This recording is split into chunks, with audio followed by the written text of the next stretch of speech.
Bismillahirrahmanirrahim. Assalamualaikum warahmatullahi. Jadi kita bertemu lagi untuk kita sambung kita punya pembelajaran. Jadi hari ini kita akan masuk pada 1.3 Classification of Organic Compound. So learning outcome ataupun objektif yang akan kita cuba capai pada ini adalah, first sekali adalah definition, to define the functional group. What is functional group? And then number 2, name the functional group, namakan.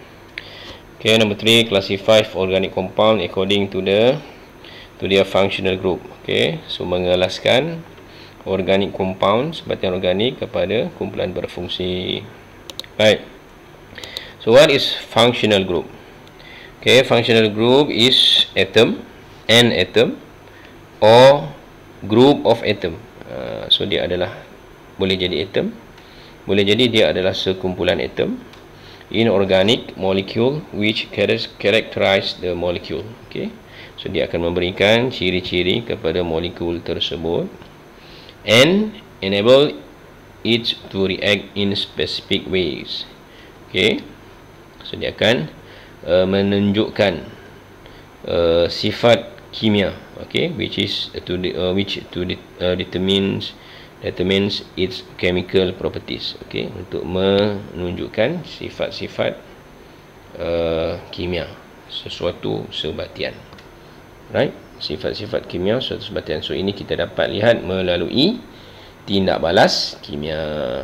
Okay, so kita ada banyak kumpulan berfungsi. So ini di antara kumpulan berfungsi yang utama lah, yang kita cuba senaraikan. So, kalau ikutkan di sini lebih kurang ada dalam berbelas-belas macam tu. Okay, ada 17 tak silap saya. Alright, so cuba kita lihat satu persatu. Okay, yang penting kita lihat first dia punya class. Okay, class of compound. Alright, yang kedua lihat dia punya kumpulan berfungsi ataupun functional group. Functional group, satu, kena lihat daripada segi structure, and then nama dia, nama, structure dan juga nama. Right, so yang first kita ada alkene. So dia tidak ada structure yang spesifik, ataupun senang cerita structure dia cuma ada single bond lah. Okay, ataupun dia tidak ada kumpulan berfungsi. Right, so bila tidak ada kumpulan berfungsi, nama pun tak ada. Okay, for example adalah ethane. Ini adalah ethane, ethane ataupun ethana. Okay, yang kedua adalah alkene. Class of compound yang kedua adalah alkene. Alkene atau bahasa Melayu dia adalah alkina. Okay, so kumpulan berfungsi dia adalah carbon-carbon double bond. Okay, carbon-carbon double bond. Okay, so structure dia adalah C double bond C. Okay, C double bond C. Right, contoh dia adalah propene. Okay, and then yang ketiga alkyne. Okay, structure dia adalah triple bond. So kumpulan berfungsi nama dia adalah carbon-carbon triple bond. And then seterusnya aromatic. Structure dia adalah C6H6. Okay, C6H6 dalam bentuk gelang lah.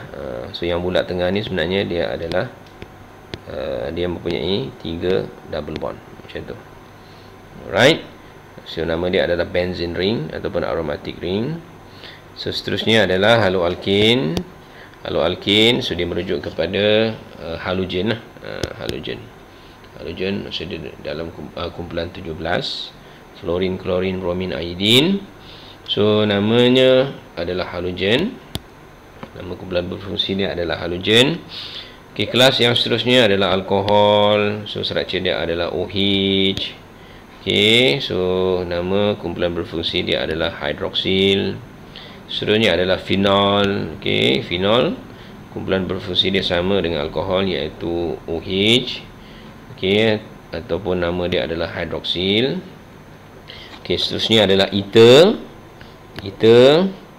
So dia ada oksigen, tetapi oksigen kalau kita lihat kat sini structure-nya dia diapit oleh karbon.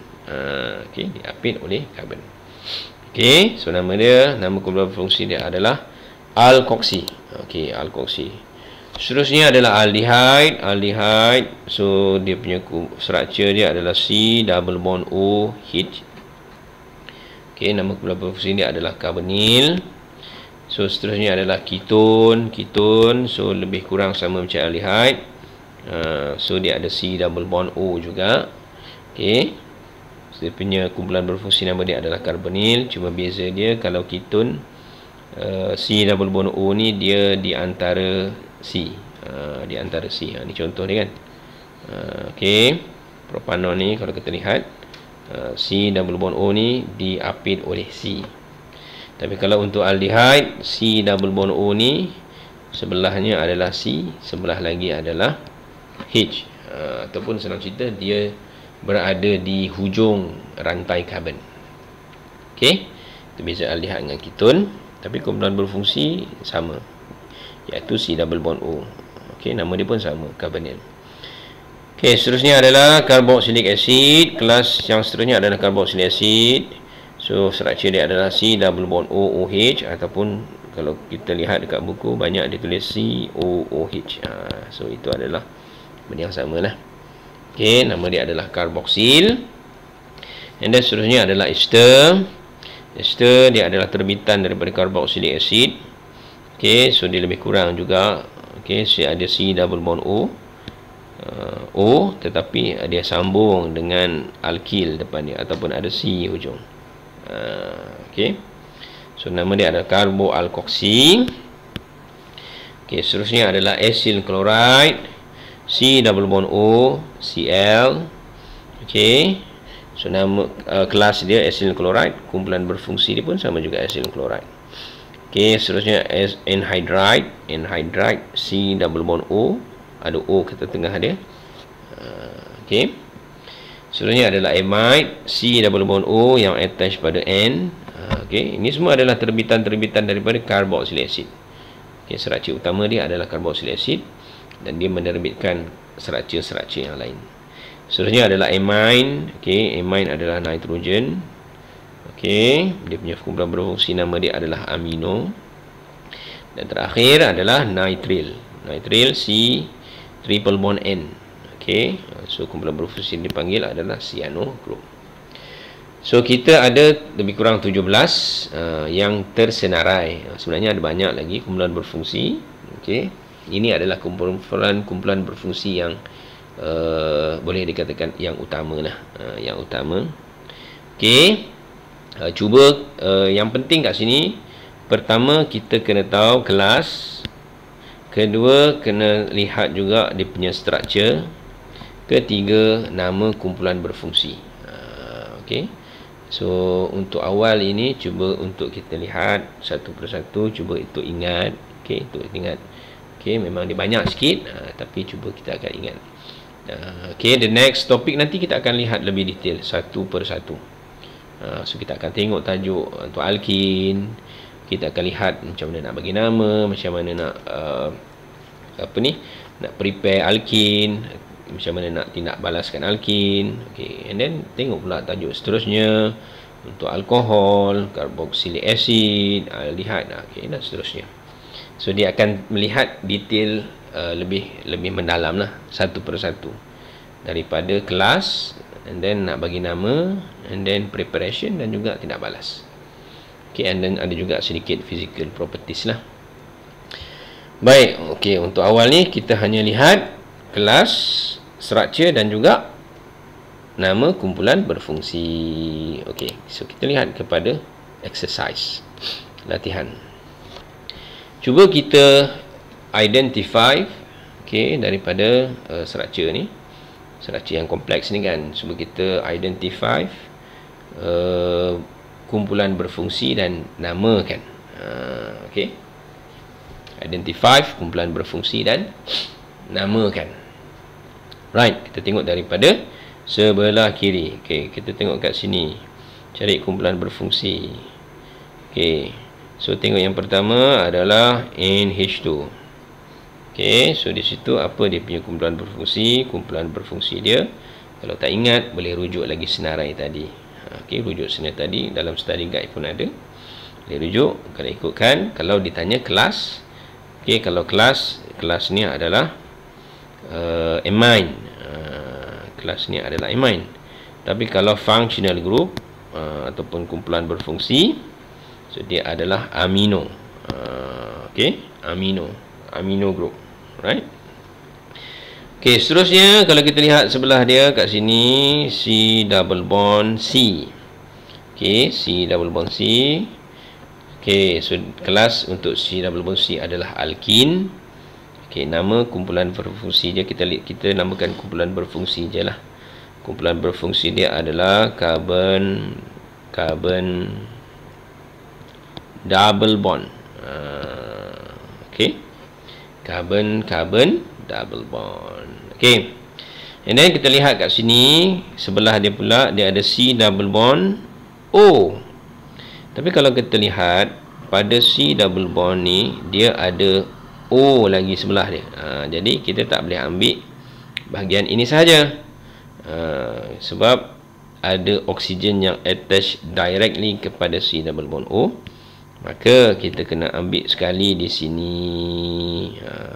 Okey. C double bond O.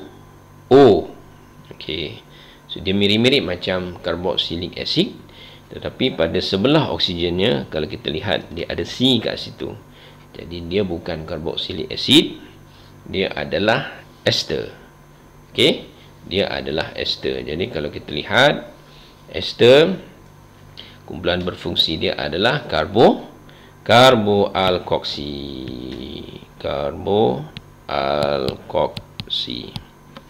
Right, seterusnya kalau kita lihat atas dia sikit. Okey, sama juga yang ini kan. Kalau kita lihat kat sini, so dia ada C double bond O, tetapi pada C double bond O tu dia ada attach direct pada N. Okey, so yang ini adalah amide. Kelas ni adalah amide. Tapi kalau kumpulan berfungsi dia adalah carboxamide. Carboxamide. Okay, next. Seterusnya tengok bahagian atas pula. Okay, atas ini kalau kita lihat kat sini, so ini adalah C double bond O OH. Okay, so dia adalah carboxylic acid. Kelas dia adalah carboxylic acid, tapi kumpulan berfungsi dia adalah carboxyl. Okay, carboxyl. And then bawah dia kat sini ada OH. So yang ini adalah kelas untuk OH, ini adalah alkohol, tapi kumpulan berfungsi dia adalah hydroxyl. Okay, hydroxyl. Okay, and then yang terakhir kalau kita lihat ada lagi tak kumpulan berfungsi? Tak ada. Yang lain semua single bond. Ni semua single bond. Single bond kalau kita setahu apa ni, dia adalah alkin. Jadi alkin tidak ada kumpulan berfungsi. Yang terakhir adalah yang ini. Okay, so ini adalah acid anhydride. C double bond O. Okay, C double bond O. So ini adalah acid anhydride lah. Okay, acid anhydride. Baik. Jadi boleh cuba buat soalan pada tutorial. Okay, so terima kasih.